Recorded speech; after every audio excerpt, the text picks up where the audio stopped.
தேவனுடைய நாமம் மகிமைப்படுவதாக. இந்த வருடத்தின் 30, 31 2 நாட்கள் உபவாச நாளிலே உங்கள் யாவரோடும் சந்தித்து தேவனுடைய சத்தியத்தை இந்த வருடத்தின் கடைசியில பகிர்ந்து கொண்டு நாம் இந்த வருடத்துல தேவனோடு ஐக்கியப்பட்டிருந்த வாழ்க்கையில எதையெல்லாம் இழந்து போனோம், எதையெல்லாம் தவிர்த்து விட்டோம், எதையெல்லாம் அறிந்து கொள்ளாமல் இருந்தோம், எதையெல்லாம் விலகி வந்தோம், எதையெல்லாம் நாம் துளைத்து விட்டோம் என்பதை உங்களுக்கு கொஞ்சம் உணர்த்தி இந்த உபவாச நாளிலே அதற்காக ஜெபித்து அந்த காரியங்களுக்காக தேவனிடத்துல முழங்காலிட்ட தேவனிடத்துல ஐக்கியப்பட இந்த ஜெபத்தை நாங்கள் ஏறெடுக்கிறோம். இந்த ஜெபத்துல யாவரும் கலந்து கொள்ளுங்க. தேவனுடைய நாமம் மகிமைப்படட்டும். நாம அநேக நேரத்துல தேவனிடத்துல ஜெபிக்கிறோம், தேவ ஆவியானவரை வாரும் வாரும் என்று கூப்பிடுறோம், உபவாசிக்கிறோம், அவருடைய பாடல்களை பாடி ஆராதிக்கிறோம். ஆனா எல்லா எந்த காரியத்தை செய்தாலும் ஒரு மனுஷனுடைய குணாதிசயம் தெரியலன்னா எந்த காரியம் செய்தாலும் அது வெறுமையாயும் வீணாயும் போகும்.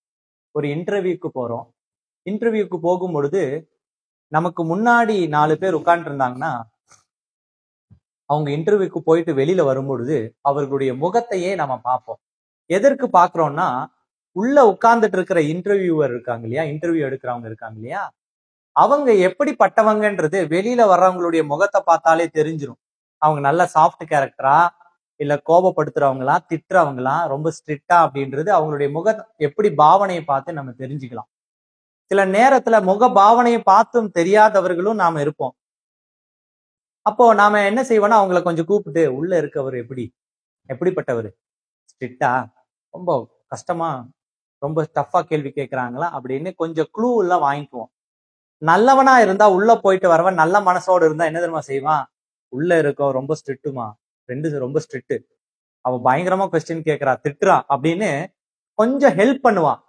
ஆனா அவன் கொஞ்சம் பொறாம பிடிச்சவனா இருந்தானா என்ன தெரியுமா நினைப்பான், எனக்கு கிடைக்காத வேலை இவனுக்கும் கிடைக்க கூடாது, அதனால உள்ள இருக்கவனை பத்தி சரியான ஆன்சர், சரியான காரியத்தை நம்ம சொல்லக்கூடாது அப்படின்னு சொல்லிட்டு உள்ள இருக்கிறவன் நல்ல கேரக்டராவே சாஃப்ட் நேச்சராவே இருந்தாலும், சமாதானம் உடையவனாவும் இருந்தாலும், வெளியில வர்றவன் நம் மீது ஒருவேளை பொறாம கொண்டு எப்படி திரும்ப நமக்கு அடையாளப்படுத்துவான், அவன் பயங்கரமான கோவக்காரன், அவன்கிட்ட ஆன்சரே பண்ண முடியாது, நின்னா குத்தோன்றான், உட்கார்ந்தா குத்தோன்றான் அப்படின்னு உள்ள இருப்பவரை குறித்து தவறா, ஏன் நமக்கு வேலை கிடைச்சிடக்கூடாது, தனக்கு கிடைக்காதது இவர்களுக்கு கிடைக்க கூடாதுன்னு உள்ள இருப்பவரை பற்றி தவறான அடையாளத்தை காட்டி கொடுப்பான். இன்றைக்கு நாமும் தேவனுடைய ராஜ்யத்திற்குள்ள ஒரு மந்தையா இருக்கிறோம், கிறிஸ்தவர்களா இருக்கிறோம். இந்த கிறிஸ்தவத்திற்குள்ள அந்த மந்தைக்குள்ள ஒவ்வொரு ஆடும் தேவ சாயலோட கூடிய வேறு வேறு குணாதிசயோடு இருக்கும். ஒரே குணாதிசயமோடு இருக்காது, வேறு வேறு குணாதிசயம் இருக்கும். ஒருத்தர் கிறிஸ்துவ பற்றினதான மிகுந்த அன்பால வரங்களை பெற்றிருப்பாங்க, சிலர் அந்நிய பாஷையை பெற்றிருப்பாங்க, தீர்க்க தரிசனத்தை பெற்றிருப்பாங்க, குணமாக்கும் வரங்களை பெற்றிருப்பாங்க, வாயிலிருந்து வெளிப்படும் வார்த்தைகள் அபிஷேகம் உள்ளதா இருக்கும், பிசாசுகளை துரத்தும் வரங்கள் ஒவ்வொருத்தருக்கும் ஒன்னொன்று இருக்கும். இப்போ தேவனோட நாம் இருக்கும் பொழுது அவர்களிடத்துல நம்ம போய் கேட்போம், ஏப்பா இவர்கிட்ட இருந்து இதை எப்படி வாங்குறது, இல்ல நீ வாங்கியிருக்கல, இந்த அபிஷேகத்தை வாங்கியிருக்கல, இந்த தீர்க்க தரிசனத்தை வரத்தை வாங்கியிருக்கல, இந்த அந்நிய பாஷை வரத்தை வாங்கியிருக்கல, நீ எப்படி போய் வாங்கின, இவர் எப்படி கேரக்டர், இவரை என்ன செஞ்சா எப்படி பிளீஸ் பண்ணா அபிஷேக வரத்தை கொடுப்பாரு, இவரை எப்படி பிளீஸ் பண்ணா அந்நிய பாஷை வரத்தை கொடுப்பாரு, எப்படி பிளீஸ் பண்ணா நம்மளுடைய பாவத்தெல்லாம் மன்னிப்பாரு, என்னுடைய மேட்டிமையெல்லாம் நீ பாவ மன்னிப்பு நீ வாங்கியிருக்கிய, நல்லா இருக்கியேப்பா, நல்லா ஆசீர்வாதமா இருக்கியே, நீ எப்படி வாங்கின அப்படின்னு கேட்கும்போது, ஒருவேளை அந்த சக ஆடு மந்தையில் இருப்பவர்கள் தேவத்துவத்தினால நடத்தப்படுவர்களா இருந்தால் என்ன தெரியுமா செய்வான், சரியா உன்னை வழி நடத்துவான், சரியான காரியத்தை போதிப்பான். இல்ல நீ முழங்கால் படி, நீ உபவாசித்து அழுது புலம்பு, உனக்கு நடந்து கொண்டிருக்கிறதுலாம் உண்மை கிடையாது, உன்னை சுற்றி இருப்பதெல்லாம் மாயையா பிம்பமா பின்னப்பட்டிருக்கிறது, இது ஒரு வலை, உன் கால்களுக்கு கண்ணியை வரவிக்கும், அதனால உனக்கு ஆசீர்வாதமா இருக்கு நீ நினைச்சிடாத, இது பாவமா இருக்கு, பாவம் நிறைஞ்ச உலகத்துல எது கிடைச்சாலும் பாவம் தான், அதனால நீ இப்படி பண்ணுன்னு சரியா கற்றுக் கொடுப்பா, வழியை காட்டுவான். ஒருவேளை அவன் உங்களை பார்த்து கொஞ்சம் பொறாம கொண்டு, இவன் நம்மளை விட நல்லா இருக்கானே காரு பங்களாவோட, இப்போ நம்ம கிட்ட வந்து கேட்கும் போது சரியா சொல்லி கொடுத்துட்டானா இன்னும் நல்லா பயங்கரமா போயிருவானே அப்படின்னு நினைச்சு ஒருவேளை தவறா உங்களை நீ போய் என்ன பண்ணுனா, இப்படி பண்ணு. நீ ஜபம் மட்டும் பண்ணா போதும். நீ காலையில ஒரு வேளை ஜபம் பண்ணு. காலையில ஏஞ்சி ஒரு 10 நிமிஷம் ஜபம் பண்ணுப்பான். சாயந்தரம் போகும்போது அப்படியே ஜபம் பண்ணிட்டு போயிரு. வாரத்துக்கு ஒரு நாள் சர்ச்சுக்கு போது தவறாம போ. காணிக்கை கொடு, நல்லா கொடு காணிக்கை. ஆண்டவர் மாத்துறாரா இல்லையான்னு பாரு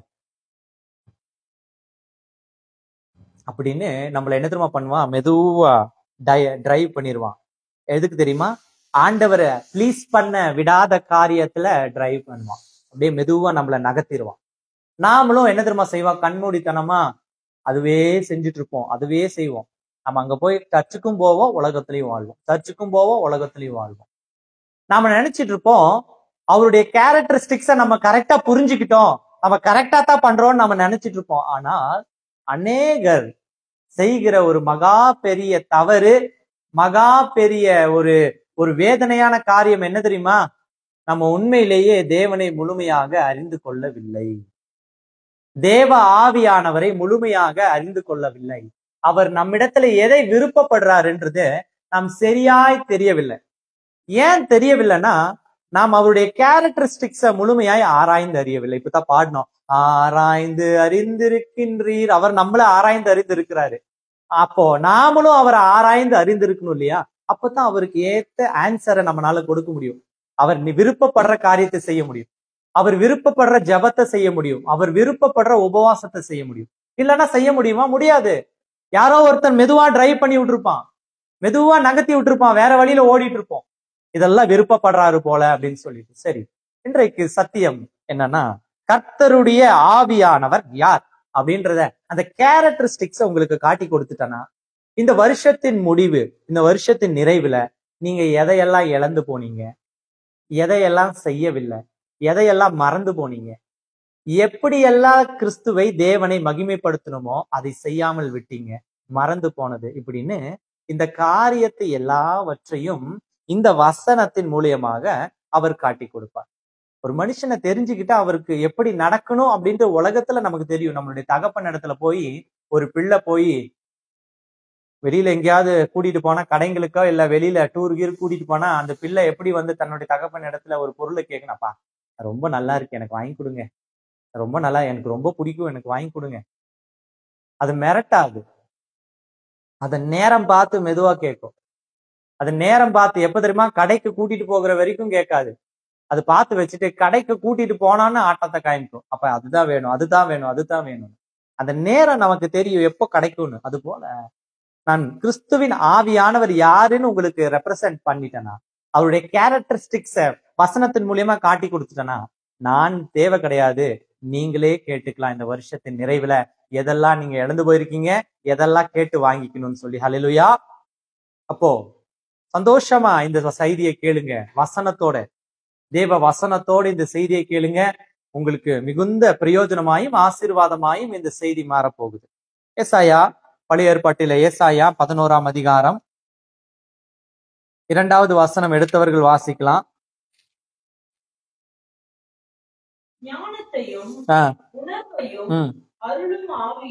முதல்ல 2வது ஞானத்தையும் உணர்வையும் அருளும் ஆவியும், 2 ஆலோசனையும் பெலனையும் அருளும் ஆவியும், அறிவையும் கர்த்தருக்கு பயப்படுகிற பயத்தை அருளும் ஆவியும் ஆகிய கர்த்தருடைய ஆவியானவர் அவர் மேல் தங்கி இருப்பார். ஹல்லேலூயா. இந்த வசனத்தை நம்ம எப்படி வாசிக்கணும்னா தலைகீழா வாசிக்கணும். மேல இருந்து வாசித்தா ஒன்னும் புரியாது, மேல இருந்து படிப்படியா வாசித்தான். இப்ப கீழ இருந்து இப்படி வாசித்துட்டு போனா, நான் வாசிக்கிற பாருங்க. கர்த்தருடைய ஆவியானவர் அவர் மீது தங்கியிருந்தார். அவர் எப்படிப்பட்டவர் என்றால், ஞானத்தையும் உணர்வையும் அருளும் ஆவி 1. 2வது ஆலோசனையையும் பலத்தையும் அருளும் ஆவி 2. 3வது என்ன சொல்லப்பட்டிருக்கு? அறிவையும் கர்த்தருக்கு பயப்படுகிற பயத்தையும் அருளும் ஆவி. ஹல்லேலூயா. முதல்ல தெரிஞ்சுக்கணும் கர்த்தருடைய ஆவியானவர் எப்படிப்பட்டவர்னு. நாம ஆவியானவரே இறங்கி வரும்னா வரமாட்டாரு. அவர் நீ கூப்பிடுற இடத்துக்கு எல்லாம் வந்துட்ட, அது ஆவி கிடையாது. அத இன்னொரு ஆவி இருக்கு, அதுக்கு பேர் அசுத்த ஆவின்னு வேதம் சொல்லுது. அதுக்கு பேர் அசுத்த ஆவி. நீ கூப்பிடுற, நீ போய் தேவையில்லாத வேலையை பார்த்துட்டு வருவேன், பாவத்தை செஞ்சுட்டு வருவேன், செஞ்சுட்டு வந்துட்டு ஆண்டவர் இடத்துல வந்து ஆவியே அப்படின்னு இறங்கி எல்லாம் வருது கிடையாது. ஆனா இன்னொரு ஆவி கட்டாயம் வரும். என்ன தெரியுமா? அதுக்கு பேர் அசுத்த ஆவி என்று பேர். அது வரும் கட்டாயமா. அப்ப தேவ ஆவியானவர் வரணும்னா முதல்ல அவர் எப்படி இருக்காரு, அவருடைய கேரக்டரிஸ்டிக்ஸ் எல்லாம் என்னன்னு தெரிஞ்சிருக்கணும். தெரியலன்னா அப்புறம் எப்படி வருவாரு? நாம அவரை அழைக்கணும்னா அவர் எப்படிப்பட்டவரா இருக்காருன்னு. அவர் எப்படிப்பட்டவரா இருக்கிறார்? மறுபடியும் படிக்கிறேன். ஞானத்தையும் உணர்வையும் உடைய ஆவி அவர். முதல்ல எப்படிப்பட்ட ஆவி அவரு? ஞானமான ஆவி. இரண்டாவது எப்படிப்பட்ட ஆவி? உணர்வுள்ள ஆவி. இந்த ஞானம் அப்படின்றது எந்த இடத்துல பயன்படும்? அறிவுக்கு ஞானத்துக்கு வித்தியாசம் இருக்கு. சாலமோன் அறிவுள்ளவனா இல்ல ஞானம் உள்ளவனா? சாலமோன் என்பவன் ஞானம் உள்ளவன், அறிவு கிடையாது. அறிவு எப்படி தெரியுமா? நம்மளுடைய செயல்பாடுகளிலிருந்து கற்றுக்கொள்கிறது, அது அறிவு. ஆனால் ஞானம் என்பது நாம் செயல்படுத்தாததிலிருந்து கற்றுக்கொள்கிறது தான் ஞானம். அது இந்த உலகத்துல கிடைக்காது. அப்ப எங்கிருந்து பாஸ்டர் கிடைக்கும்? எங்கிருந்து கிடைக்கும்? அது தேவனால் கொடுக்கக்கூடிய ஒரு வரம். ஹல்லேலூயா. வரம், அது ஞானம். சரி, அந்த ஞானம் இருந்தா நம்மனால என்ன தெரியுமா செய்ய முடியும்? இந்த உலக மனிதர்களே வியந்த, இந்த உலகமே வியந்த தேவனுடைய மகா பெரிய ஆலயத்தை ஒரு முறையாவது பார்த்து விட வேண்டும் என்று இந்த உலகம் விரும்பின ஒரு மகா பெரிய காரியங்களை நம்மால் தேவனுக்கு செய்ய முடியும். ஹல்லேலூயா. அவன் யாருக்காக செஞ்சா? தனக்காகவா? கிடையாது, தேவனுக்காக செஞ்சான். அப்படி ஒரு ஆலயத்தை இந்த உலகத்துல ஒரு தெய்வத்துக்கு ஒரு மனுஷனாலும் கட்டிவிட முடியல, ஒரு ராஜாவாலும் முடியல. அப்படிப்பட்ட ஒரு ஞானம் வைத்திருந்தான்.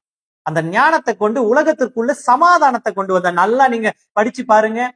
நல்லா படிச்சு பார்க்கும் பொழுது அவன் தேவாலயத்தை கட்ட துவங்குவதற்கு முன்பதாக உலகம் முழுவதும் ஒரு சமாதானம் இருந்தது, ஒரு அமைதல் இருந்ததுன்னு எழுதப்பட்டிருக்கு. அப்போ அந்த ஞானத்தை வச்சு நம்மளால எதை கொண்டு வர முடியும்? சமாதானத்தை கொண்டு வர முடியும். அது வீட்டுக்குள்ள மாத்திரம் இல்ல, உலகத்துக்கே கொண்டு வர முடியும். ஹல்லேலூயா. அப்ப தேவ ஆவியானவர் முதல்ல ஞானமாய் இருக்கிறாரு. இரண்டாவது எப்படி இருக்காரு? உணர்வை உடைய ஆவி. உணர்வு. என்ன உணர்வு அது? என்ன உணர்வு? நம்ம ஒரு காரியத்தை செய்யறோம், நம்ம ஒரு காரியத்தை முன்னெடுக்கிறோம். அந்த காரியத்தை முன்னெடுக்கிறதுக்கு முன்பதாக, செஞ்சதுக்கு அப்புறம் கிடையாது. நல்லா கவனமா கேளுங்க. ஒரு காரியத்தை செஞ்சதுக்கு பிறகு நீ உணர்வு அடையிறதுக்கு பேரு உணர்வு கிடையாது. அதுக்கு பேர் குத்தம், அதுக்கு பேர் மேட்டிமை, அதற்கு பேர் மீறுதல்.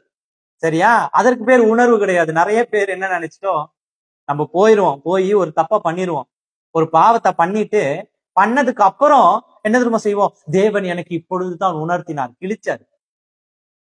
எந்த காரியத்தையும் செய்வதற்கு முன்னதாகவே வெளிப்படுத்துகிறது தான் தேவ ஆவியானவர், கர்த்தருடைய ஆவியானவர். செய்யறதுக்கு கை வைக்கிறதுக்கு முன்னாடியே அது அருவருப்பு, அசிங்கம், நாயுடைய மலம்னு தெரியணும். நான் தான் நேத்து ஜெபத்துல உங்களோடு ஜெபிக்கும் பொழுது சொன்னேன், என்னுடைய பரிசுத்தத்தை நான் காத்துக்கொள்ள, நானும் உளையான சேற்றிலிருந்து வந்த ஆளுதுனேன். நான் என்ன பரிசுத்தவான்? எங்க தேவனுடைய பரலோகத்துல இருந்து குதிக்கல, பாவமான கர்ப்பத்திலிருந்து தரித்து வந்தவன் தான் நானும். பாவத்துக்கு கர்ப்பம் தரித்துன்னு எழுதியிருக்கு வேதத்துல. இந்த உலகத்திலேயே வாழ்ந்துட்டு வந்தவன். இந்த பாவத்தை விடுறதுக்கு நான் செஞ்சேன், எனக்கு நானே செஞ்சுக்கிட்டேன் ஒரு முயற்சி. என்னன்னா, ஆண்டவரும் உதவி செஞ்சார், ஆவியானவரும். எனக்கு முன்னெடுத்துக்கிட்ட முயற்சி என்னன்னா, அந்த வசனம், ஒரு வசனம் தான் என்ன முயற்சி செய்ய வச்சுட்டே இருந்துச்சு. ரொம்ப கஷ்டமா இருந்துச்சு ஆண்டவருக்குள்ள வர்றதுக்கு. எப்படி பண்ணாலும் ஒரு பாவம் இழுத்து விட்டுருது, ஒரு பாவத்துக்குள்ள ஓடிடுறேன். ஒன்னா பெண்களால விழுந்துடுறேன், இல்லைன்னா உலகத்தால விழுந்துடுறேன், இல்லைன்னா ஏதாவது பேச்சால விழுந்துடுற, கோபத்தால விழுந்துடுற, எதுலையாவது. என்னடா செய்யறது? ரொம்ப கஷ்டமா. ஆண்டவர்கிட்டயும் ஜெபம் பண்றேன், பைபிளும் வாசித்துக்கிறேன், இந்த வேலையும் பாத்துக்கிறேனே அப்படின்னு குற்ற உணர்வு எனக்குள்ள. இதுக்கு ஏதாவது ஒரு வழி இல்லையாண்டு ஆண்டவர்கிட்ட ஜெபம் பண்ண பண்ண பண்ண ஒரு நாள் எனக்கு காட்டின ஒரு மகத்தான ஒரு ஒத்த வசனம் தான். எல்லாரும் ஒரு வசனத்தினால பிழைக்க முடியும், நானும் பிழைச்சேன் ஒரு வசனத்தால. என்ன தெரியுமா அது? நாய் தான் கக்கினதை நக்கும் அப்படின்னு எழுதிருந்துச்சு ஒரு வசனம். அதை பார்த்தோன்னு எனக்கு நல்லா மூஞ்சில புடிச்சு அரைஞ்ச மாதிரி இருந்தது.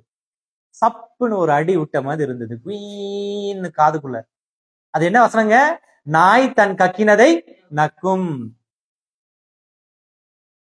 நாய் தான் தன் கக்கினதை நக்குமாமா. அப்போ உடனடியா நான் யோசனை பண்ணேன், நான் நாயா? ஒரு முறை பாவத்துல இருந்தேன், அந்த பாவத்தை நான் விட்டுட்டேன். ஆண்டவர்கிட்ட வந்ததுக்கு அப்புறம் மறுபடியும் போய் அதன் திரும்பி பண்ணனா, திரும்பி செஞ்சனா, எனக்கும் நாய்க்கு என்ன வித்தியாசம் இருக்கு? இல்ல. அப்போ நான் எனக்கு நானே போட்டுக்கிட்ட வேலி, எனக்கு நானே போட்டுக்கிட்ட முள் கிரீடம், எனக்கு நானே போட்டுக்கிட்ட அந்த தேவ ஆவியானுடைய வேலி என்ன தெரியுமா? வேலி அடைச்சுக்கிட்ட என்ன தெரியுமா? நாய் தன் கக்கினதை நக்கும் அப்படின்னு. அந்த வசனத்தை கேட்ட பிறகு எந்த பெண்களோடு பேசும் பொழுது என் கண்களுக்குள்ள இருக்கிறது பரிசுத்தத்தை ஒளிய எதுவும் கிடையாது. ஹல்லேலூயா. எந்த ஆண்களோடு பேசும் பொழுது தாழ்மை தவிர எதுவும் கிடையாது என்னோடு. எவ்வளவு காணிக்கை கொடுத்தாலும் அந்த காணிக்கை அற்பமானது என்று நான் எண்ணுவதை ஒழிய அதை அபகரிக்கணும், அதை வச்சு லக்ஸுரியா வாழ்ந்துடணும்னு என்னால செய்யவே முடியல. ஹல்லேலூயா. என்ன நானே கண்ட்ரோல் பண்ணிக்கிட்டேன். You should control your self. உன்னை நீ கட்டுப்படுத்த தெரிஞ்சிருக்கணும். அது தெரியணும்னா முதலாவது ஆவியானவருடைய கேரக்டரிஸ்டிக்ஸ் தெரியணும். அப்ப ஆவியானவர் எப்படிப்பட்டவர்? ரெண்டாவது உணர்வடைய செய்பவர், உணர்வுள்ளவர். அப்ப இப்ப நான் பாவத்தை செய்யறதுக்கு முன்னாடியே ஒரு மனுஷன் என்கிட்ட பேசுறானா அவனுடைய நடை உடை பாவனையை தெரிஞ்சிரு. ஒரு மனுஷன் பேசுறானா அவன் எப்படிப்பட்டவன் என்பதை நான் உணர்ந்துக்கிறேன். உடனடியா அவனை விட்டு விலகிடுறேன். ஏன்னா அவனையும் நான் பாவத்துக்குள்ள பாதாளத்துக்கு இழுத்து போக தேவை கிடையாது, நானும் விழ வேண்டிய தேவை கிடையாது. ஏன்னா என் தேவ சாயல அற்பமான ஒன்றுமில்லாத அந்த மனுஷனுக்காக நான் இழந்து போக முட்டாள் கிடையாது இல்லையா? நிறைய டைம் இந்த ஊழியத்துல எத்தனையோ காரியங்கள் நடக்குது, எத்தனையோ வாய்ப்புகள் இருக்கு பாவம் செய்ய. ஆனால் இந்த மாம்சமான மனுஷனுக்காக, விபச்சார உலகத்திற்காக என் தேவத்துவத்தையோ என்னுடைய தேவ சாயலையோ என்னுடைய வெண் அங்கியையோ எனக்கு தேவன் கொடுத்த அபிஷேகத்தையோ இழந்து போனால் என்னை விட ஒரு முட்டாள் இந்த உலகத்துல இருப்பானா? அப்போ உணர்வு உடைய ஆவி. மூன்றாவது காரியம் என்ன சொல்றாரு? ஆலோசனையையும். அல்லேலூயா. அவர் ஆலோசனை உள்ள ஆவி. ஆலோசனை செய்யறாரு. ஒரு சொத்து வாங்குறோம், ஒரு வீடு வாங்குறோம், ஒரு நிலத்தை வாங்குறோம், ஒரு வீடு கட்டுறோம், ஒரு திருமணத்தை உண்டாக்குறோம், ஒரு திருமண பந்தத்திற்குள்ள நம்ம ஒரு ஆலோசனை செய்யறோம், ஒரு ஹாஸ்பிட்டல்ல ஒரு ட்ரீட்மெண்ட் எடுக்கிறதுக்கு போகிறோம், ஒரு தொழில் தொடங்குறோம், ஒரு வேலை வாய்ப்பை ஏற்படுத்துறோம், ஒரு பெரிய பிசினஸ் தொடங்குறோம். எதுவா இருந்தாலும் சரி ஒரு ஆலோசனை, இன்வெஸ்ட்மெண்ட், காசை வச்சிருக்கோம், எதுல கோல்ட்ல இன்வெஸ்ட்மெண்டா, இந்த ஷேர் மார்க்கெட்ல இன்வெஸ்ட்மெண்டா, அதுல இன்வெஸ்ட்மெண்டா, இதுல இந்த ஆலோசனை இருக்கு இல்லையா? இந்த ஆலோசனை மனுஷன் முந்தி கொண்டு செய்வான். ஃப்ரீ அட்வைஸ் இல்லையா?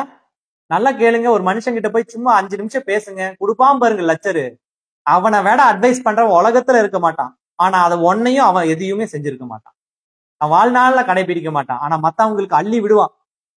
இப்படி இரு, அப்படி இரு, அப்படி பண்ணு. நான் ஒரு ஆவிக்குரிய வாழ்க்கைக்குள்ளேயே வந்துடுறேனே, ஆவிக்குரிய கிறிஸ்தவ வாழ்க்கைக்குள்ளேயே வந்துடுறேனே. நம்மளுடைய பெற்றோரே எடுத்துக்கலாமே. எதுக்கு வெளி ஊர்ல போய், நம்ம வெளிநாட்டுல வெளி உலக மனுஷனை நாம போய் தேடணும்? நம்ம பெற்றோர் நம்ம வீட்டுக்குள்ள நடக்கிறதே எடுத்துக்கலாம். உங்க வீட்டுக்குள்ள நம்மளுடைய பெற்றோர்லாம் நமக்கு சொல்லி கொடுப்பாங்க. என்னான்னு? ஏய், நல்லா ஜபம் பண்ணும், முட்டி போடணும், காலையில ஏஞ்சி வந்தோன்னு முட்டி போடணும். நீ செஞ்சியா? அத நீ செஞ்சியா? அப்புறம் ஏன் உன் பையனுக்கு சொல்றேன், உன் பொண்ணுக்கு சொல்றேன்? உபவாசிக்கணும் பாரு. நான் கரெக்டா ஜபத்தை வந்துட்டு ஸ்பெல்லிங் மிஸ்டேக் இல்லாம சொல்லணும், கரெக்டா ஸ்பெல்லிங் மிஸ்டேக் இல்லாம பாடணும். நீ பாடி இருக்கியா? ஒரு நாள் பாடி இருக்கியா? நீ பாடும் போது கை தட்டுப்பா தம்பி, கைத்தட்டு சொல்லுவான் வீட்டுல. கைத்தட்டு, நல்லா கைத்தட்டு, சத்தமா தட்டணும். நீ தட்டுறியா? நீ என்னைக்கு தட்டிருக்க? குஷ்டரோகம் வந்த மாதிரி வச்சிருக்க உன் கைய இன்னைக்கும். ஆண்டவர் 2 கை எதுக்கு கொடுத்தாரு? திங்கிருக்கு மட்டுமா? கழுவுருக்கு மட்டுமா? கைத்தட்ட கொடுக்கல, தேவனை ஆராதிக்க கொடுக்கல.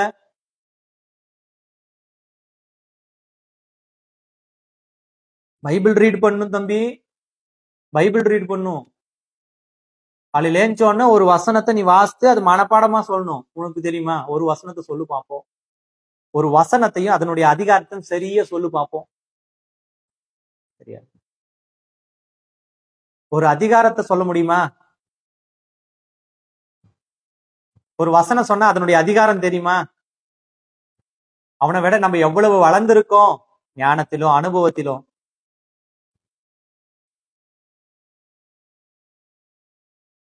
நம்ம எல்லாத்தையும் கத்து கொடுக்கணும்னு நினைக்கிறோம். நீ கத்துக்கிட்டீங்களா? நாம கத்துக்கிட்டோமா? அப்ப நமக்குள்ள எது இல்லைன்னு அர்த்தம்? ஆவியானவர் கிடையாது. நாமளே ஆவியானவர் யாருன்னு கண்டுபிடிக்கலன்னு அர்த்தம். அப்போ நீங்க போய் எதை சொன்னாலும் எடுபடாதுன்னு அர்த்தம். எவன் ஒருவன் ஆவியின் வரங்களை பெற்றிருக்கிறானோ அவன் போய் சொல்லுகிற வார்த்தை தான் இருதயத்துல போய் உட்காரும். தாயோ தகப்பனோ ஆயிட்டான், சொல்ற வார்த்தை எல்லாம் இருதயத்துல உட்காராது. நான் ஆவிக்குரிய வாழ்க்கையில பேசிக் கொண்டிருக்கேன். நீ ஆவிக்குரிய தகப்பனாய் மாறணும். நீங்கள் ஆவிக்குரிய தாயாய் மாறணும். ஆவிக்குரிய தாய் சொல்ற வார்த்தை தான் இருதயத்துல போய் விழும். ஆவிக்குரிய தகப்பன் சொல்ற வார்த்தை தான் இருதயத்துல விழும். ஆவிக்குரிய சகோதரன் சொல்ற வார்த்தை, ஆவிக்குரிய மனைவி, ஆவிக்குரிய கணவன் சொல்ற வார்த்தை தான் இருதயத்துல விழும். சும்மா எல்லாரும் சொல்லிட்டா விழாது. வெறும் கணவனா இருந்தா விழாது, வெறும் மனைவியா இருந்தா விழாது, வெறும் தகப்பனா இருந்தா விழாது. ஐயோ, வயசானவங்க கிட்ட போய் ஆசீர்வாதம் வாங்க, அவன் பெரிய ஆளா? என்ன ஆசீர்வாதம்? எதுக்கு? உளையான சேற்றுக்குள்ள வாழ்ந்துட்டு இருக்க ஆள் கிட்ட போய் காலை எதுக்கு தொடுறேன்? நான் என்னுடைய சின்ன வயசுல இருந்து எனக்கு பிடிக்காதது, எப்படி பிடிக்கலன்னே தெரியல. என்னுடைய வீட்டுல அடிக்கடி சொல்லுவாங்க, பெரியவங்க அவங்களை காலில் விழுந்து ஆசீர்வாதம். நான் சொல்ற ஒரே வார்த்தை, ஒரு மனுஷன் காலை பிடிச்சி வாழ வேண்டிய அவசியம் எனக்கு இல்லை. என்ன டிரைவ் பண்ணுவாங்க, ஐயோ பெரியவங்க காலில் விழுந்து ஆசீர்வாதம் வாங்கணும்னு. அவன் என்ன பரலோகத்துல இருந்து குதிச்சவனா? இதே உலகத்துல இதே விபச்சாரத்தை, இதே வேசித்தனத்தை, இதே பொய்ய, இதே களவை, இதே திருட்ட, இந்த வேலையை பார்த்துட்டு வந்த ஒரு மாம்சமான மனுஷன், அவன் காலை நான் பிடிக்கணுமா? அவன் காலை நான் ஏன் பிடிக்கணும்? தேவனுடைய காலை பிடிக்க சொல்றீங்களா? பிடிக்கிறேன். மனுஷனுடைய காலை நான் ஏன் பிடிக்கணும்? Don't drive wrong. உன் பிள்ளைகளை தவறா வழி நடத்தாதீங்க. வீட்டுல இருக்கிற தகப்பனும் சரி, தாயும் சரி, ஆவிக்குரிய தகப்பனா இருந்தா போய் விழு. யாக்கோபு ஆவிக்குரிய தகப்பனா இருந்தான். ஏசாவும் யோசேப்பும் போய் அவனுடைய காலில் விழ அவன் ஆவிக்குரிய தகப்பனா இருந்தான். தாவீது ஆவிக்குரிய தகப்பனா இருந்தான். ஆபிரகாம் ஆவிக்குரிய தகப்பனா இருந்தான். தாவீதின் காலில் போய் விழுந்தா சாலமோன் ஆவிக்குரிய தகப்பன். அவன் உங்க லட்சணம் எப்படி இருக்கு? ஞாயிற்றுக்கிழமை சபைக்கு போய் அடுத்த நேரம் அடுத்த கட்டமே வந்துட்டு டாஸ்மார்க்குள்ள போயிட்டு வர்ற உன்னுடைய ஆவிக்குரிய தகப்பனுடைய லட்சணம். உன் காலில் எதுக்கு விழுகணும்?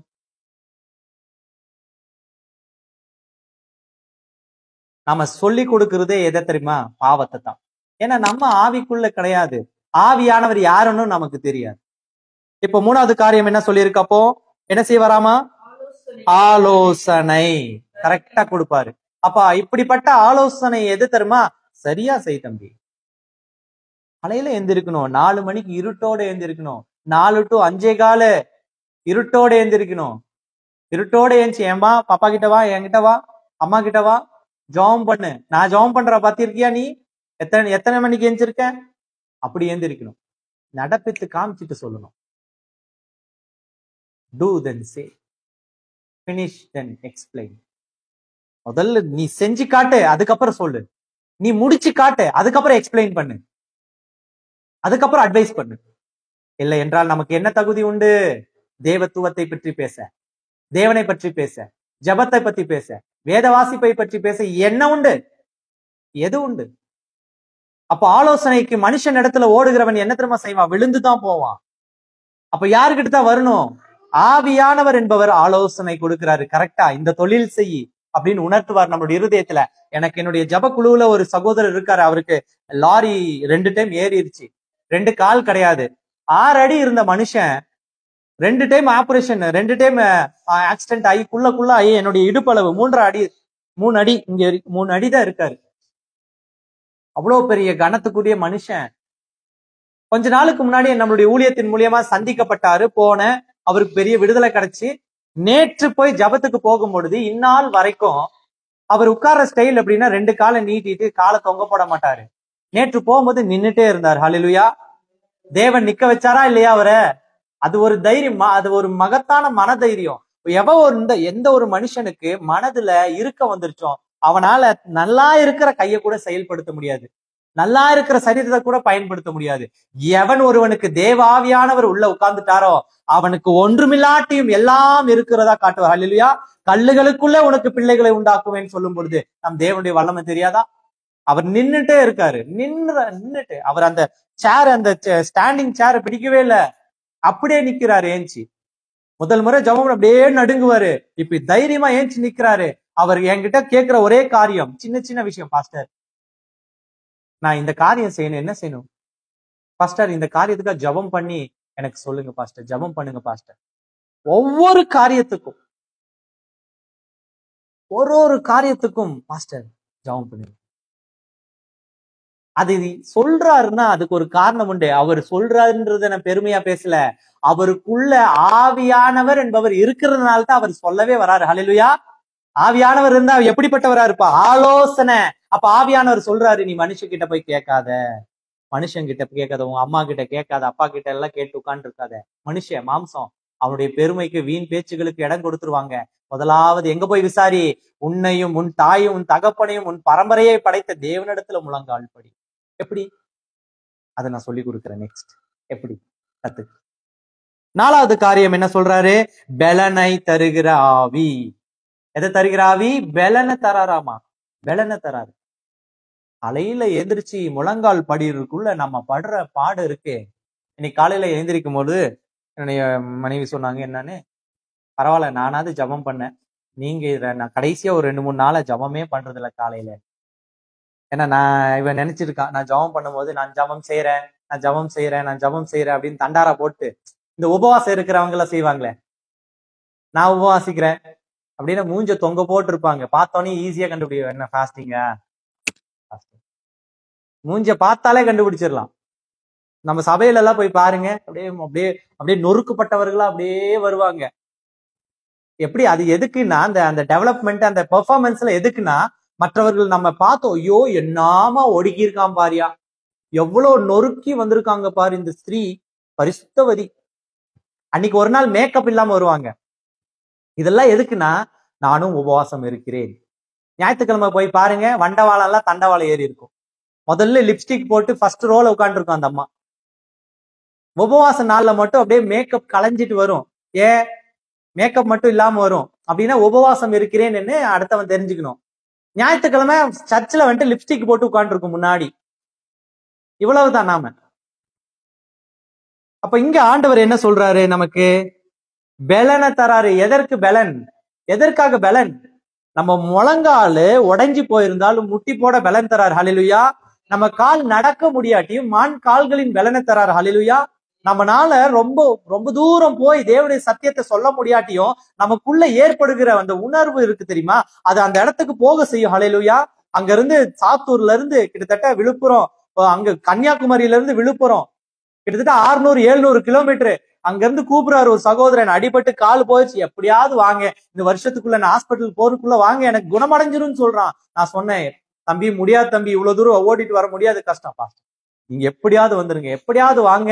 அவனுடைய விசுவாசம் தான் எங்களை அங்க போக செஞ்சு. ஹல்லேலூயா.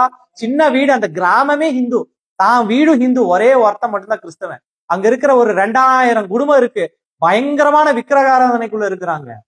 ஒரே ஒருத்தன் கிறிஸ்தவன் அங்க, இவன் ஒருத்தன். அதுவும் அந்த ஊர்ல கூட இல்ல, வெளியூர்ல வளர்ந்துருக்கான், சென்னையில ஒரு சர்ச்சில் வளர்ந்துருக்கான் இந்த பையன். அவன் ஒருத்தன் தான் கிறிஸ்தவன். வீட்டுக்குள்ள போறோம், பெரிய சிலை அப்படியே புகை போட்டு வச்சிருக்கானுங்க. எவ்வளவு கிலோமீட்டர் போனோம்? 600 கிலோமீட்டர், 650-700 கிலோமீட்டர் ஒரு ஸ்ட்ரெச்ல ஓடிட்டு போனேன். 700 கிலோமீட்டர் போய் பார்த்தா எனக்கு அங்க பெரிய மேடை அமைக்கல, புல்பிட்டு வைக்கல, மைக்கு கொடுக்கல கையில, ஒரு சின்ன ஏழை குடிசை, அதற்குள்ள இருட்டு, அந்த போட்டிருக்கிற அந்த குண்டு பல்பு வெளிச்சம் கூட 30 வாட்ஸ் நினைக்கிறேன், அவ்வளவுதான் இருக்கு வெளிச்சம். நான் என்னுடைய மொபைல்ல டார்ச் அடிச்சு தான் வந்துட்டு பைபிளே வாசித்தாங்க போய். ஆனால் தேவன் யாருக்குள்ள இருக்காரோ அவனுக்குள்ள எதை கொடுக்கிறாரு? பெலனை தருகிறார். ஹல்லேலூயா. ஒரு ஆத்துமாவும் தேவனுக்கு ஆராதனை செய்யக்கூடுமே, அந்த ஒரு ஆத்துமாவினால் அந்த குடும்பமே, ஒரு அற்புதத்தினால் அந்த குடும்பமே தேவனுக்குள்ள வரக்கூடுமே, அந்த அந்த ஆசை, அந்த ஆசையில ஓடுனதுதான். அப்ப பெலனை தராரு. முடியல தான், சரீர பலவீனமா தான் இருக்கு, அடி வலி சுகர் எல்லாமே இருக்கத்தான் செய்யுது. ஆனா தேவன் கொடுக்கிற பெலனோ அது பூரணமாய் விளங்குமாமா. ஹல்லேலூயா. பூரணமாய் விளங்கும். இப்ப பலனை தராரு. சோர்வா படுத்துட்டு இருக்கீங்க, எல்லாரும் சொல்ற ஒரே ஒரு வார்த்தை என்ன தெரியுமா? கொரோனாக்கு பிறகு எல்லாருடைய அந்த செயல்பாடும் குறைஞ்சிருச்சுன்னு. ஆமா, உண்மை. அந்த சுறுசுறுப்பு இழந்து போயிட்டோம்னு எல்லா வாயில இருந்து வர்ற வார்த்தை. நமக்கு எந்த இன்ஜெக்ஷனை போட்டு விட்டானுங்கன்னே தெரியல. போட்டுட்டோம், கட்டாயப்படுத்தினானுங்க இல்லையா? இல்லைன்னா விட மாட்டேன், ரேஷன் கொடுக்க மாட்டேன், தண்ணி கொடுக்க மாட்டேன், கரண்ட் கட்டுன்னு, வெளியூர் போக முடியாதுன்னு எதையோ பயமுறுத்தி போட்டு விட்டானுங்க. இப்போ நம்ம சூழ்நிலை என்ன தெரியுமா? அந்த சரீரம் பலவீனம் ஆயிடுச்சு. நிறைய ஊழியர்களோ நிறைய தேவனுடைய பிள்ளைகளோ சொல்றேன், முதல் மாதிரி ஜெபம் பண்ண முடியல, அதிகாலையில எழும்ப முடியல, உற்சாகம் இல்லாமல் இருக்கு, உற்சாகம் குறைவா இருக்கு அப்படின்னு சொல்லிட்டு அடுத்த பழி, அதற்கு பழி போடணும்ல, யாராவது ஒருத்தர் வேணும், பிளேம் கேம் வேணும்ல, பிளேம் பண்றதுக்கு யாராவது. அது யாரு? அது கொரோனா. கொரோனா இன்ஜெக்ஷன் தான் பிளேம். யாராவது குற்றம் சொல்ல யாராவது ஒருத்தர் வேணும் இல்லையா? அதனால உடனடியாக கொரோனா இன்ஜெக்ஷன் போட்டனால தான் சோர்வாயிருச்சு, சுகர் வந்துருச்சு, கால் நொண்டுது, நடக்க முடியல. நான் இப்படி திருப்பி சொன்னா, அங்க ஒரு சப்பானி உட்கார்ந்துட்டு இருந்தான், கிறிஸ்து இயேசு வழியில போனாரு. அவன் ரொம்ப வருஷமா அப்படியே உட்கார்ந்துட்டு இருந்தான். அவன் படுக்கையெல்லாம் மண்ணும் சகதியும் சேருமா இருந்துச்சு. அவர் கடந்து போகும் பொழுது அங்கிருந்து பாக்குறாரு.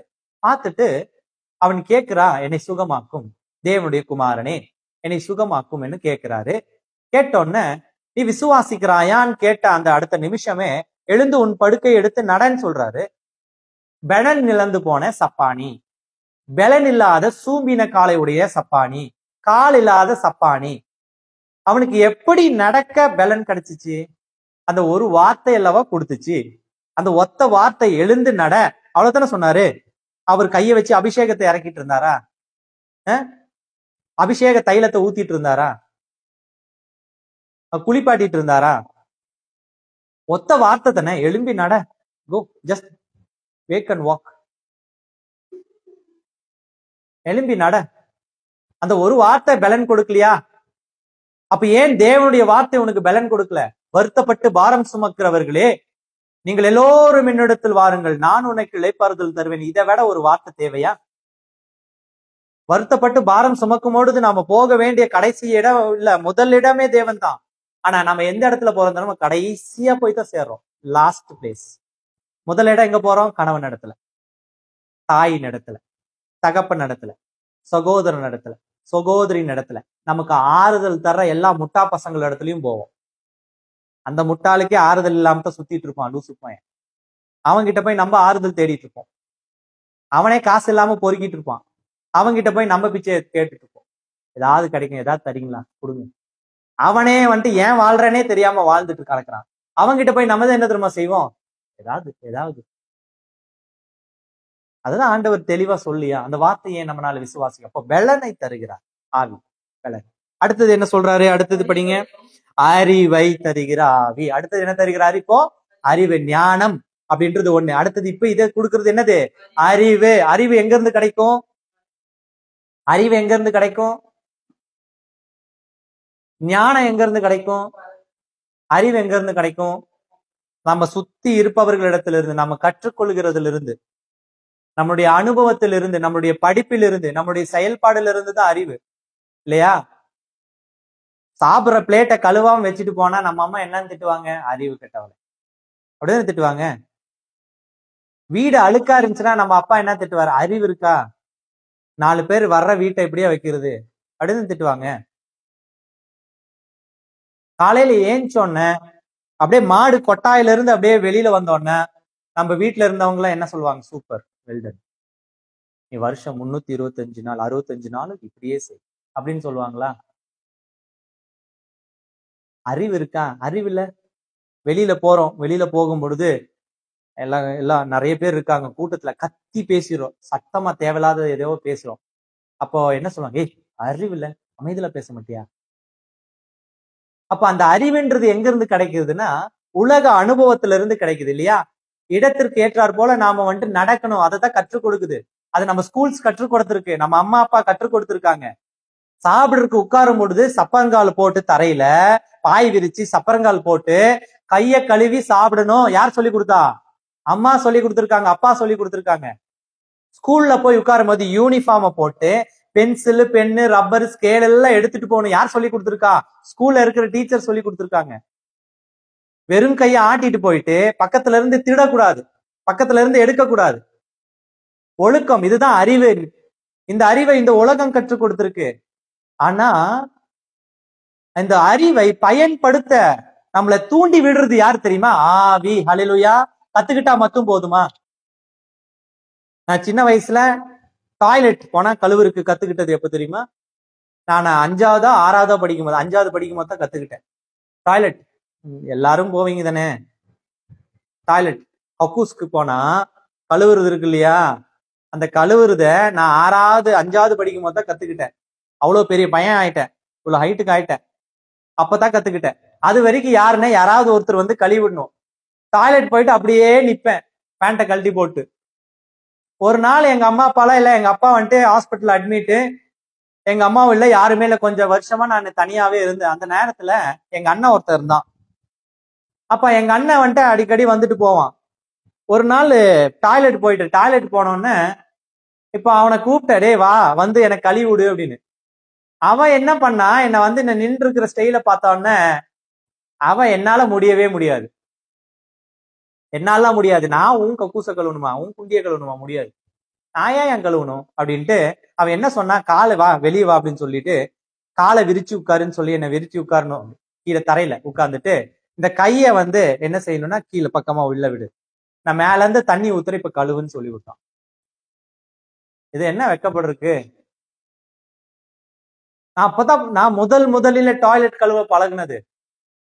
நான் அன்ன வரைக்கும் என்னுடைய டாய்லெட்டை, என்னுடைய மலத்தை கழுவ நான் அருவருக்கப்பட்ட, எங்க இருந்து வருது, என் வயிற்றுக்குள்ள இருந்து வருது, நான் திங்கிறதுனால வருது, நான் சாப்பிடுற பொருள்ல இருந்து வர்ற மலத்தை கழுவ நானே கேவலமா நினைச்சேன், அருவருப்பா நினைச்சேன். எனக்கு கற்றுக் கொடுத்தான் என்னுடைய அண்ணன் ஒருத்தன், இப்படிதான் பண்ணணும் அப்படின்னு. எனக்கு என்னுடைய தாய் கத்து கொடுக்கல அது எப்படி கழுவணும்னு, என் தகப்பன் கத்து கொடுக்கல, என் அண்ணன் தான் ஒருத்தன் கத்து கொடுத்தான். அறிவு, இந்த அறிவை நான் அவங்க கிட்ட இருந்து தான் நான் கத்துக்கிட்டேன். அப்ப இப்படி கற்றுக் கொடுக்கிற, இந்த உலகம் கற்றுக் கொடுக்கிற அறிவு, அதை நான் இன்ன வரைக்கும் பயன்படுத்துறேன். இன்னைக்கு எனக்கு 35 36 வயசுக்கு மேல ஆகுது. நான் டாய்லெட் போனோன்னா காலை விரிச்சு நின்னுட்டு யாராவது வாங்கன்னு கூப்பிட்டு இருக்க முடியுமா?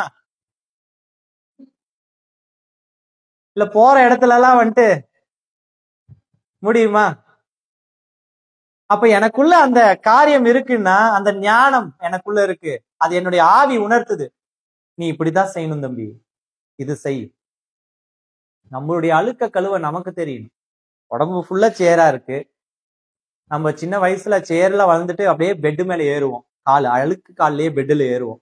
அப்ப அம்மா அப்பா வந்து என்ன சொல்லுவாங்க, அடி சட்டுன்னு ஒண்ணு போட்டு அடிப்போ, கழுவிட்டு வா, காலை கை கழுவிட்டு வா, சானிடைஸ் பண்ணு, சோப் போட்டு கழுவு, நல்லா சுத்தி நல்லா நார் போட்டு தேய்ச்சி கழுவு, நகத்துக்குள்ள எல்லாம் அழுக்கு இருக்கு பாரு, அந்த அழுக்கெல்லாம் எடு.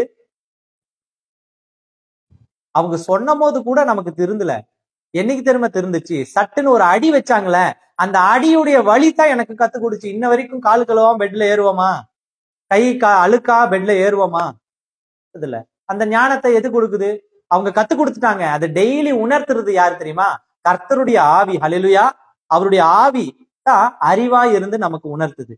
அடுத்தது காரியம் என்னது? கர்த்தருக்கு பயப்படுகிற பயம். அந்த கடைசி காரியம் என்னது? இது எல்லாவற்றையும் நிலைத்து நிற்க செய்கிறது என்ன தெரியுமா? கர்த்தருக்கு பயப்படுகிற பயம் தான் இது எல்லாவற்றையும் மேலோங்கி நமக்கு காட்டுது. அப்ப இத்தனை காரியம் உள்ளடக்கினதுதான் ஆவியானவர். எந்த ஆவியானவரு?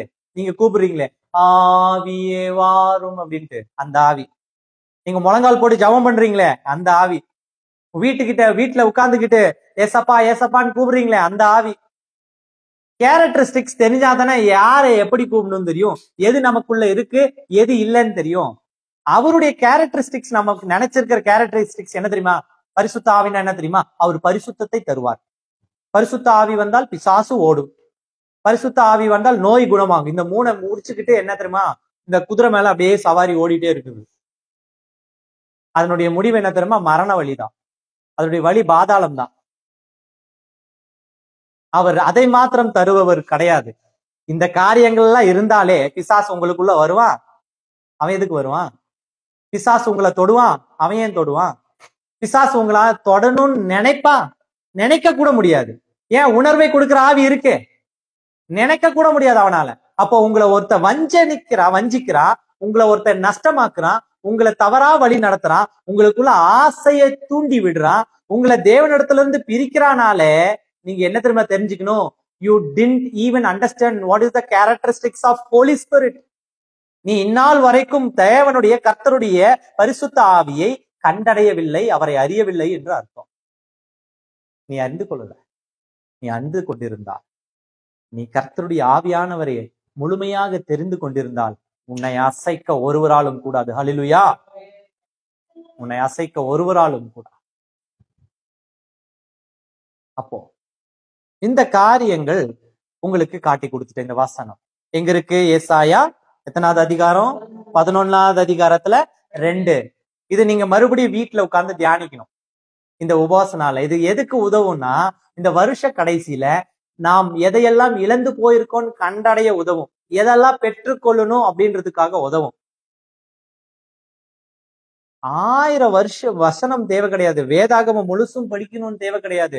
ஒரு வசனம் உன்னை மாற்றினால் போதும். அந்த வசனம் இந்த வசனமா இருக்கட்டும். அல்லேலூயா.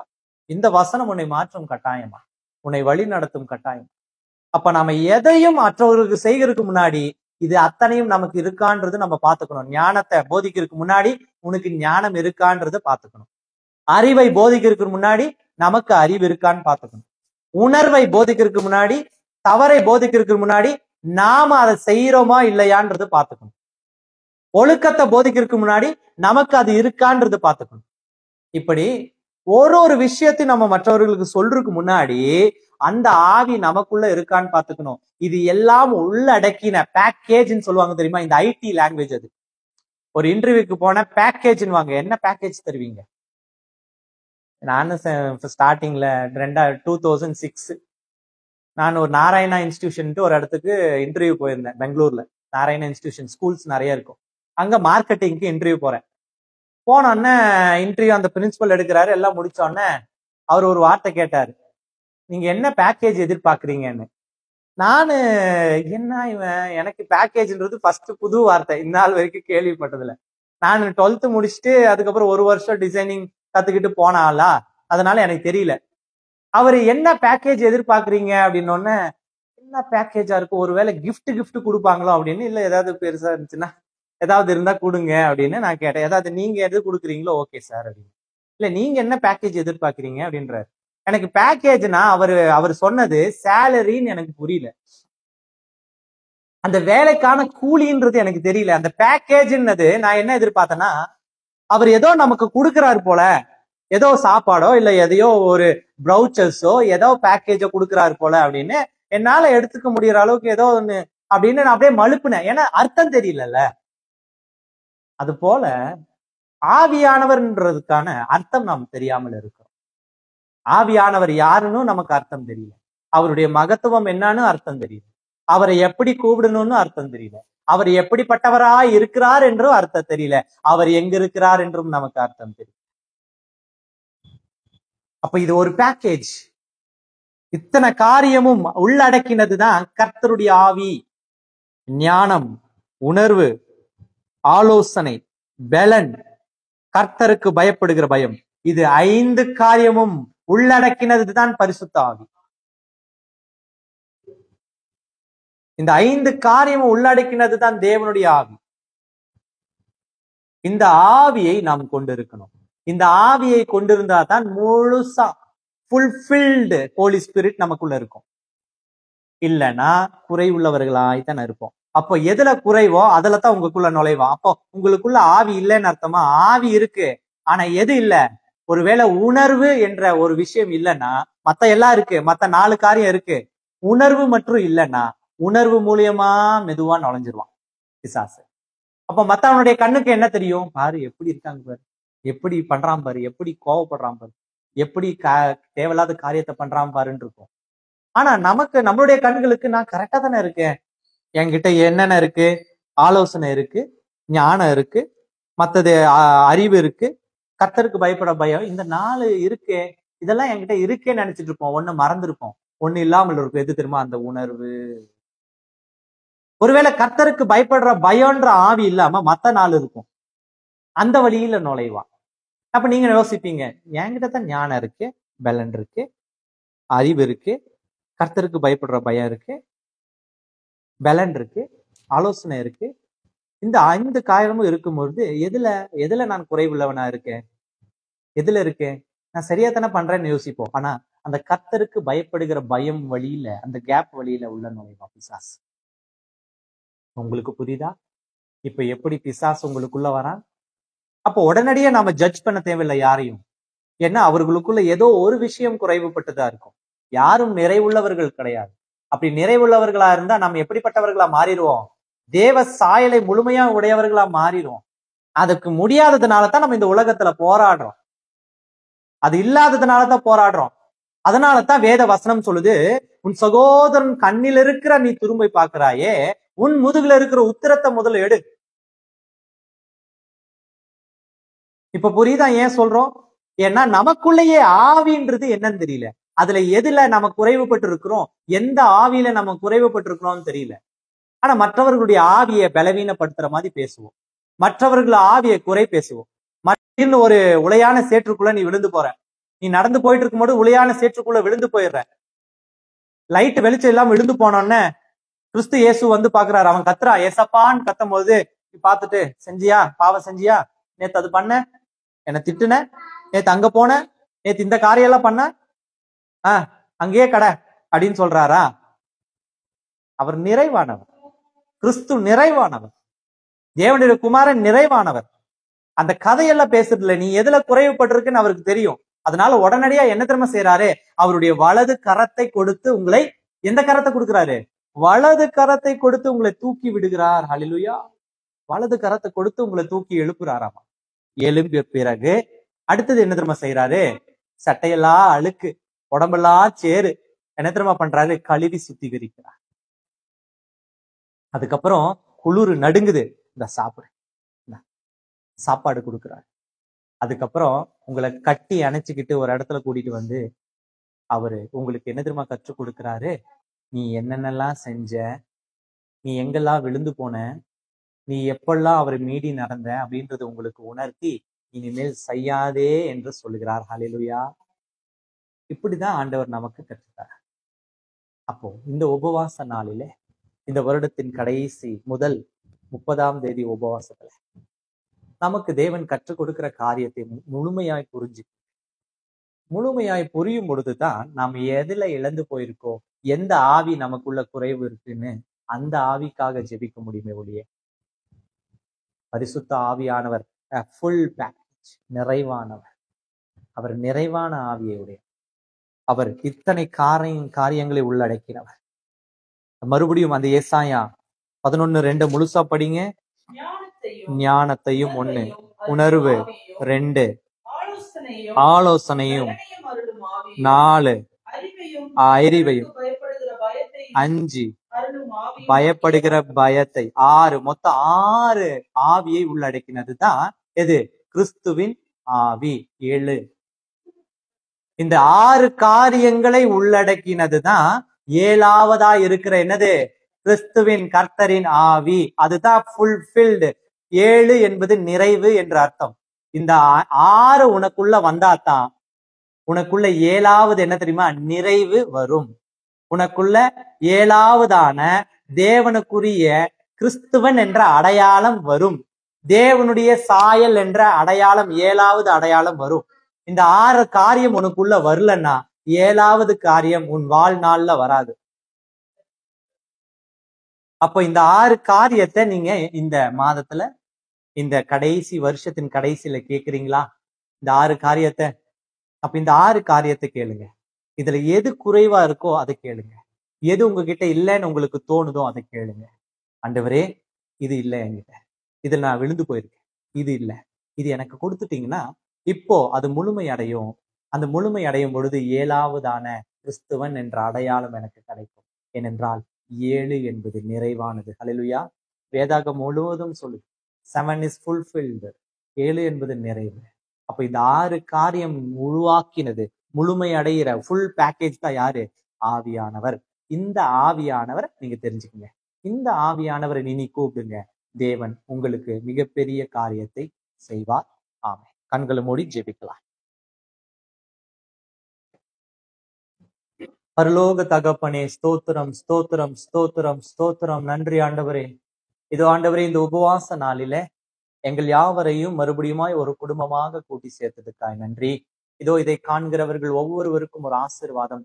ஆண்டவரே, நாங்கள் இந்நாள் வரைக்கும் ஆவி என்பது என்னவென்றே அறியாமல் இருந்தோம். ஆவியானவர் வந்தால் எங்களை மன்னிப்பார், ஆவியானவர் வந்தால் பிசாசுகளை துரத்துவார், ஆவியானவர் வந்தால் வரங்களை தருவார் என்று மாத்திரமே நினைத்து கொண்டிருந்தோம். ஆனால் ஆவியானவர் என்பது 6 ஆண்டவரை காரியங்களை உள்ளடக்கினவர் என்பதை நாங்கள் இன்று கற்றுக்கொண்டோம். இந்த 6 காரியங்களை எங்களுக்குள்ள வைத்தால் மட்டுமே 7வதாக கிறிஸ்தவன் என்ற முழு அடையாளத்தோடு எங்களால் இருக்க முடியுமே. கிறிஸ்தவன் என்ற முழு அடையாளத்தோடு இருக்க முடியுமே. மகன் என்ற அபிஷேகத்தோடு இருக்க முடியுமே. மகள் என்ற அபிஷேகத்தோடு இருக்க முடியுமே. தேவ சாயலை நாங்கள் தரித்துக் கொள்ள முடியுமே. இதோ ஆண்டவரே, அதற்கு எங்களை தகுதிப்படுத்துங்க. இந்த வருடத்தின் கடைசி தருணத்துல வந்தும் மனக்கடினப்படக்கூடாது. எனக்குள்ள எது குறைவா இருக்கிறதோ அது வகையாக பக்க வழியின் வழியாக, எனக்குள்ள எது குறைவா இருக்கிறதோ அந்த பக்க வழியின் வழியாக பிசாசானவன் மனுஷ ரூபத்துல, ஊழியன் ரூபத்துல, எங்களுடைய குடும்பத்தில் இருக்கிற உறவுகள் ரூபத்துல ஆண்டவரே எங்களுக்குள்ள வந்திருக்கா, எனக்குள்ள வந்திருக்கா, அதை உடனடியா நான் இப்பொழுதே வெளியேற்றுறேன். இயேசுவின் நாமத்தினாலே cancel in each and every எல்லாவற்றையும் ஆண்டவரை இப்பொழுதே ஆண்டவரை கேன்சல் செய்றேன். எல்லாவற்றையும் இப்பொழுது இயேசுவின் நாமத்தினால் கேன்சல் செய்றேன். நான் ஏற்படுத்தின தேவையில்லாத எல்லா காரியங்களும் கேன்சல் ஆகட்டும்.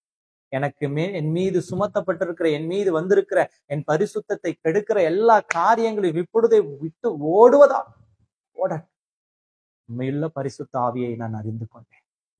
அதை முழுமையா ஏற்றுக்கொள்ள என்னை இந்த சமூகத்துல இந்த நேரத்துல ஒப்பு கொடுக்கிறோம். ஒரு குடும்பமாக இதை பார்த்து கொண்டிருக்கிற ஒவ்வொருவரும் ஆசீர்வாதத்தை கண்டடையட்டும். தேவனுடைய ரட்சிப்பின் அடையாளம் அவருடைய இருதயங்களை ஊற்றப்படட்டும். இனி நாங்கள் அல்ல இயேசப்பா, எல்லாம் நீரே. இனி நாங்கள் அல்ல ஆண்டவரே, எல்லாம் நீரே. இயேசுவின் நாமத்தில் ஜெபிக்கிறேன் ஜீவனுள்ள நல்ல தகப்பனே. ஆமேன், ஆமேன். எல்லாரும் சேர்ந்து சொல்லலாம். நாத்துமாவே கர்த்தரை ஸ்தோத்திரி, என் முழுவலுமே பரிசுத்த நாமத்தை ஸ்தோத்திரி. நாத்துமாவே கர்த்தரை ஸ்தோத்திரி, கர்த்தர் செய்த சகல உபகாரங்களையும் மறவாதே. Amen, amen. Praise the lord, praise the lord, praise the lord, praise the Lord.